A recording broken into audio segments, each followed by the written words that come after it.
How to become unstoppable in your 20s using 3 simple steps. When I was in my 20s, I had all of these big dreams and aspirations, but no clue how to actually make them happen. I wasted years spinning my wheels, feeling stuck. In this video, I'll show you the exact 3-step process that changed everything. You're gonna learn how to structure your day, take control, and truly become unstoppable. If you're serious about taking control and changing your life in your 20s, watch this.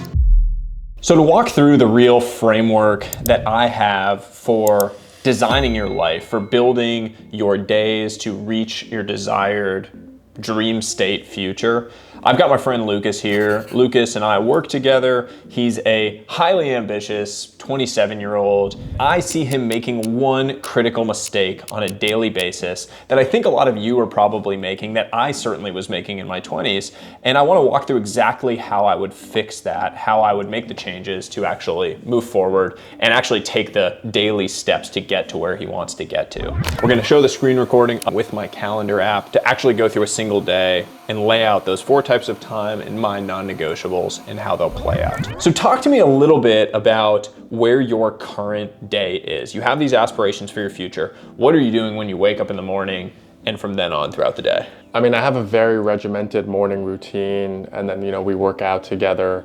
Okay, so so we work out. We work out at about, say, 8:30 to 10:30. Yeah. You go home from that. Yeah. What are you doing when you get home?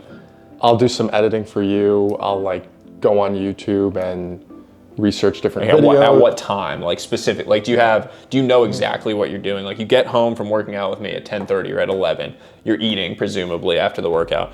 Do you know exactly what you're doing? No. 11 to noon, No. 12 to 1. Okay, all right, so. It's a big problem. I mean, this is gonna lead into exactly the framework that I'm gonna walk you through. Structure is the key to all of this. If you want to go and achieve and build this incredible future that you have, in your aspirations for yourself, you're not gonna have motivation, you're not gonna necessarily have desire every single day to go and do that. But what's required to go and reach that future is that you do something every single day, that you actually go and put that daily deposit on a daily basis. The only way to solve for that lack of motivation or desire on a daily basis is to create structure. It has to be where you've completely removed the need to think about it on a daily basis, where you just have your calendar set up in a way where you know exactly what you're doing at every single block of time during the day. So I'll show you exactly what I did when I was trying to craft this out. I literally took a day. Let's say you're gonna go to sleep at 9 p.m. Okay, this is 4:30 a.m. And then this is when you go to sleep again at the end of the night. So this is 9 p.m. So this is your 24 hours that you have during the course of the day. This is when you wake up. So this whole block is out of commission. That's sleep. Right? Yep. The rest of your day is wide open. I literally want to go through and structure what are all of these hours happening from the time you wake up until the time you go to sleep at night. So there's 15 and a half hours there, 16 and a half hours there of awake time if you're sleeping 7 and a half hours. We need to structure out what you're doing during all those windows. The first thing I would do is I would lay out what I would call your personal non-negotiables. So these are the things for your personal life. They're not going to be professional necessarily, but for your personal life that you need to do on a daily basis. The sleep would be one of those. Your workouts, your times eating. If you're married, if you have kids, the family time is going to be a part of those non-negotiables. Any recovery activities that you need to do, whether it's meditation or things like that, the sauna time in the evenings. Lay those out on this chart. So if we know that that goes from here to here, what are your non-negotiables that we need to pencil into windows on here? Okay, So working out. Yeah, I'd say even before working out, I have a morning routine from 4:45 to about 6:15. Okay. And I'm pretty good with what I'm doing in that time frame in terms of structure. I'll wake up, I'll read from 5 a.m. to 5:30. I'll do some high intensity conditioning 5:30 to 6. Okay. And then I shower, get ready for the day. Really by 6:15, I'm showered, I'm ready, I'm alert, ready to go and, dive into deep work, whatever that's going to be. And that's kind of where I'm what am I doing between 6:15 and the other non-negotiable, which is the time we work out together, which is 9:30 to 11. I'd block that out. And then I would say the third non-negotiable after that would be our recovery session at night, which, is also kind of a creative session for us as well, where we discuss, YouTube ideation and all that kind of stuff. Let's just say that that's from like 7 to 8. Yeah. So what we've got looking at Lucas's day right now is we've got these blocks that are non-negotiable. Morning routine, workout time, recovery session. Yep. You're not married yet, you don't have kids. No. So notably, there's not a like family time session. We're gonna look at mine when we do the end of this, and you're gonna see how, as someone who's married with kids, I'm gonna have to have time and windows for that as well during the course of the day to meet my non-negotiables. You're not. You're at a stage of life where you can push super hard on all of the things that you're trying to create for your future. So what we have now is these gaps, right? We have like a big gap here and a big gap here. And now the whole game is how do we fill these gaps with productive daily systems, with productive daily activities, daily actions that are gonna march you towards the future you're trying to build for yourself, that are gonna help you create the business that you're trying to create, whether it's an agency or whether it's a software business, around the editing or around any fitness things you're trying to do. Whatever those things are, we need to make sure that they're actually baked into our daily structure, into our daily routine. The idea that I've always used around this is that there are 4 types of professional time. But the 4 types of professional time are, first off, management time. What is that? Management time is basically, think of management activities. So that's dealing with members of your team, that's responding to emails, that's sending invoices, that's doing the like basic corporate management tasks that are required for marching forward your business. Second, creation time. This is when you're actually creating things. So if you're working in a desk job, the creation might be creating PowerPoints or Excel spreadsheets or writing memos, doing things of that sort. As a creator or as a creative person, it might actually be the editing work, it might be the videography work. For me, it's writing. That's real creation time. You're creating something net new. The next one is ideation time. This is one that I think a lot of people overlook. This is when you're actually thinking. So spending time actually thinking about the bigger picture ideas that you might have. Super easy to overlook this, but extremely important. Bill Gates, extremely famous for doing a think week once a year where he goes off the grid and just reads and thinks for an entire week. Because in your day-to-day, if you lose sight of the thinking time, you lose sight and you're not able to capture and find those high upside opportunities that might be the thing that's asymmetric that kind of launches your business to the next level. And then the final one is consumption time. So consumption is when you're learning. This is things you're actually consuming. So that's watching the YouTube videos to learn new skills. It's listening to podcasts. It's reading things. It's having conversations with people where you might be learning things. That's an important thing to actually structure into your day so that you have that on a daily basis, the consumption to actually read and learn. So knowing those 4 different types of time and now looking at the open windows, what you want to think about is what are those concrete blocks of time that every single day I'm dedicating to these activities. You know you're gonna have to have a block for management time. Too many people spend most of their day in management time, which is usually a bad thing if you're trying to build a business. It's the easiest because it's like rocking horse work. You're moving, but you're not actually making progress. So the trap with management time is spending too much time within that window. It's spending 90% of your day in management time. You don't get enough time for creating things, for ideating, for consuming. So what I would say is pick a discrete block of time for management. If you work in a 9-to-5 job, if you're out there and you work in services industry, you work in consulting, banking, a traditional job, you're going to need more than 1 block of management time. I worked in a traditional track in private equity before. I at least would have had to have 3 or 4 blocks, discrete windows that were dedicated to processing email, replying to things, doing those sorts of activities. If you're in a creative track or you're an entrepreneur, you're trying to build a business, you might just be able to get away with 1. So today, like for me, from 4 to 5 p.m. in the evenings, I really try to have that be the only window when I'm doing management related tasks, when I'm processing email.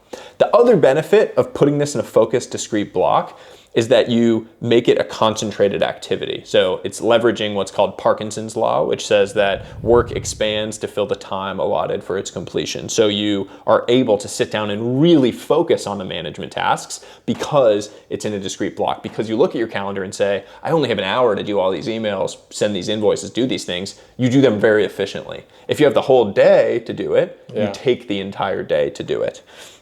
So that's management. So let's just look, looking at your day, when would be the best time in your mind for you to do that type of task? And do you think you can get that done in a single 30 or 60 minute block? Yeah, I think we can make a 60-minute block for that, and it should be later in the day. Okay. Just because I'm less wired later in the day, and that, to me, I would think requires the least amount of intellectual horsepower, creativity. So that's a great point that you make. You want to try to match these types of time to where your natural energy flows are during these windows. So if you are like me, I'm highly creative first thing in the morning. After my morning routine, highly creative. I don't want to be doing emails when I'm highly creative. It would be terrible if I were to come out of my morning routine, be all fired up creatively, and then sat down and started going through emails. It's a bad use of my time. You write some good emails, though. Yeah, you write maybe really creative emails, but you don't want that. So you take the creation time and you'd put that there. So what I would say is right now we're going to put this management time bucket into this kind of final part of the evening right before your recovery session. That might even be a time when you're eating and doing that, because we didn't put meals onto this. I was kind of bucketing breakfast into your morning routine and into this workout time. Probably you'd have your post-workout meal there, but something to think about is, if this is dinner plus management time. I think so. Lower creation time. When you're actually editing, when you're actually doing things, do you foresee that as being more after the workout when you kind of are able to sit, we're filming videos, that's creation for you. You're editing things as creation for you. My guess would be the block of time for that is post-workout. Kind of a 2-hour block that's focused on creation. 11 to 1. Yeah. I agree. So we'll have CT in there. So now we've got creation time block that's coming after the workouts. That's when we're filming videos. That's when you're editing things, when you're doing that. You have a discrete block of time for that. Yeah. Now we have these last two, ideation and consumption. Let's do consumption next, because I think this is an important one for you. My gut, based on what we're talking about, is that you want to do consumption straight out of your morning routine. You come out of your morning routine, you're all locked in, you're fired up, you've eaten your meal, you're ready to go. Go do a focus block of learning right during that window when you're at kind of peak focus state. Go start building your skills during that window, because again, at the stage you're at 27, this is a great time for you to be accumulating and compounding skills. You want to make sure that you're really dialed in on that. Okay. I think it's really important for this to just be a focused, discrete block. It doesn't have to be all day. Reading, watching videos, doing a course, those kind of things for 30 minutes, really focused. If you stack 30 minutes for 30 straight days, that's 900 minutes of accumulated learning effort, extraordinarily powerful. So let's say you have 30 to 60 minutes right there first thing in the morning, that's your consumption time for the day. The rest of these blocks, I would think about as either being focused on a second creation block or putting an ideation block in. I don't think you need all of those filled with ideation blocks at this stage of where you're at. I think it's important for you to have one ideation block, which maybe that's a block in the afternoon. I'm going to do an ideation block in here. This ends up being another creation time that goes in the morning. And then you have this free block, which maybe this is when you eat dinner. And you kind of have free time, family, dinner, a little bit of unwind something in that window. You see your family, you see your girlfriend, do things like that. So now what we have is a pretty structured day for you. You've got your morning routine. You wake up at 4:30, you've got your morning routine. You come out of that, your consumption time. This is when you're learning, you're doing things, you're reading, consuming, stacking skills. After that consumption time, you're creating. There's probably gonna be some ideas that come out of the consumption that leads into the creation, which is great. Then we're working out, we're doing our stuff. You come out of that and out of that post-workout meal into more creation time. You're going home, you're editing, we're filming things. You come out of that into ideation. So we just filmed stuff, we did things. Now you can kind of think okay, let me zoom out and think about the bigger picture of all this stuff, this business, where are things headed. You have your family, a little bit of unwind time, see your girlfriend, etc. Then you have management time. You get your block of time, 30 to 60 minutes, when you're gonna process things, look at emails, handle stuff that you need to handle. Then we go into a recovery session and unwind into the evening in bed. So now what we're looking at is what I would say is a highly structured and very thoughtfully created day that makes sure that every single day you are checking the box on these different types of time. You're taking the daily actions that are going to naturally be marching you forward to that life that you're trying to build. So what do you think of this now, looking at it relative to what you're currently doing? No, I mean, I never really looked at structuring my day the way that you just did with these 4 types of time blocks. Like I kind of just would write some tasks down that I needed to get done, and it wasn't really planned for, to fall within different time frames. So this is definitely like life-changing for me.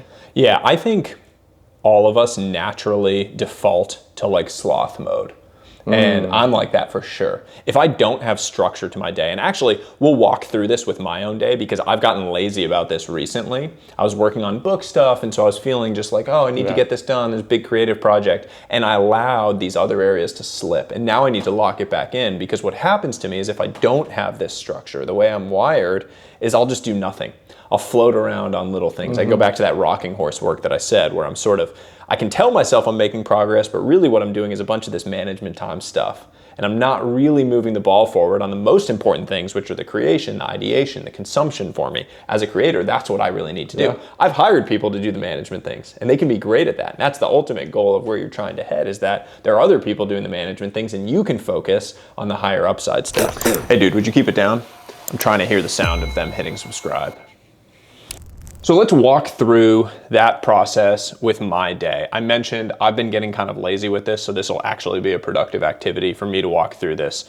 We're gonna show the screen recording up here of what I'm actually doing with my calendar app that I use to actually go through a single day and lay out those 4 types of time in my non-negotiables and how they'll play out. So I wake up right around 4:30 as well, maybe a little bit before, and I go through a morning routine that's basically about 30 minutes from 4:30 to 5. I've done a video that if you haven't seen, you should watch, that breaks down a lot of that morning routine. Next block of time for me is my first block of one of these 4 types of time. I mentioned this when we were going through it, but I am highly creative when I first wake up in the morning, so I really try to have that first focused block of time be dedicated to a creative task. I'm gonna run this from about 5 a.m. to about 7:30, so I have a 2.5 hour block right there of creation time.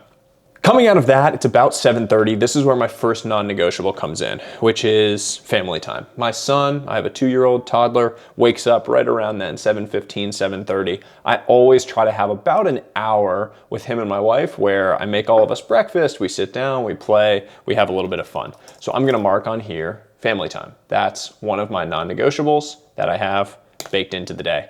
The color coding that I have on here on the screen is just totally by chance right now. It's not something that I'm trying to do, but just laying it out in a way where I sort of have family time and some of those family non-negotiables in green, and then I'm gonna have my kind of work blocks in gray on here. Coming out of family time, that's when, as Lucas mentioned, we have workout. So for me during this marathon training block, that's been about an hour of running and about an hour of lifting. To give myself a little cushion for commute time, that's gonna be from about 8:30 to 11. And that's going to incorporate that post-workout meal as well. So I'm just gonna say workout and eat.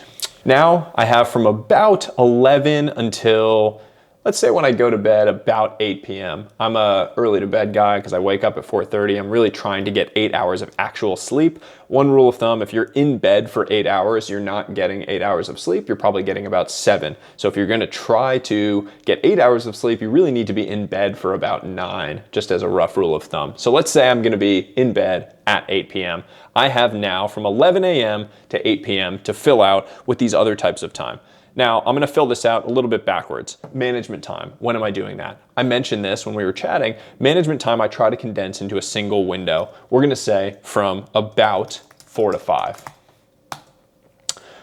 Now, earlier in the day, what is gonna fill in here? Well, right after the workout and eat, this is when I'm gonna try to have these windows of ideation and of consumption. So coming out of lunch, I'm usually gonna take a walk. That's when I'm gonna do a lot of my thinking. That's this ideation time for me. Now I've got from about 12 to 4. What am I doing during those windows? Well, from 12 to about 2, we're gonna have another creation block in my normal day. That's when we're gonna be doing videos. That's right now when we're recording something like this.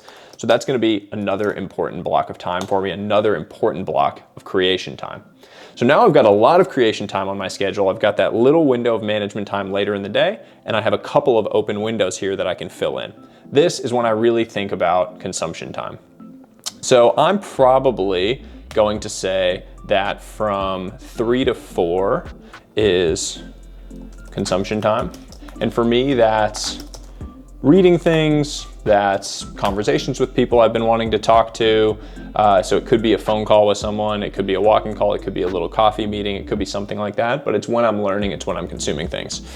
And then from the 2 to 3 window, I would say that's kind of like a free flex. Most likely it's family time when I'm actually gonna be taking Roman to the playground, going for a walk with him, going to the park. I could probably argue that there's some ideation going on during those windows, but realistically, we'll just call that family time as well. And then finally, I've got from about 5 to 8 in the evening. Now from 5 to 7, that is definitely family time. That's when I'm cooking everyone meal. That's when we're all sitting down having dinner. That's when we're doing bath time with my little guy. That's when we're getting him to bed. So I'm wrapping that up. And then from 7 to 8, as we mentioned when we were going through this with Lucas, that's sauna and reflection. And again, that's part of my non-negotiables. That is sort of a recovery routine, but it's also a big time for ideation. So it's a big time when we're actually thinking about bigger picture ideas. So it kind of has that dual purpose. But now what you can see when you look at this and you zoom out is there's big blocks of time. I have a lot of time focused on creation from 5 to 7:30 in the morning, and then again from 12 to 2. I have a chunk of time for ideation after my workout, after my meal from about 11 to 12. And then I have consumption time from 3 to 4 when I'm reading things, when I'm going through different books. And then I have my small discrete block of management time later in the afternoon from 4 to 5. You look at this day, now I know at every single point in time during the day exactly what I need to be doing, exactly what I need to be focusing on. This structure allows me to not have to worry about my motivation or my desire on a daily basis. I can just look at my calendar and know exactly what I need to be doing during that window of time. Stop trying to think about your priorities at any point in time. Stop trying to rely on that motivation. Start penciling it all in on your calendar, and you'll get much further on actually driving towards those goals. In the week ahead, structure out your days according to the process and watch your entire life change. If you enjoyed this, please subscribe to the channel as we continue to put out valuable content. And as always, until next time, stay curious, friends.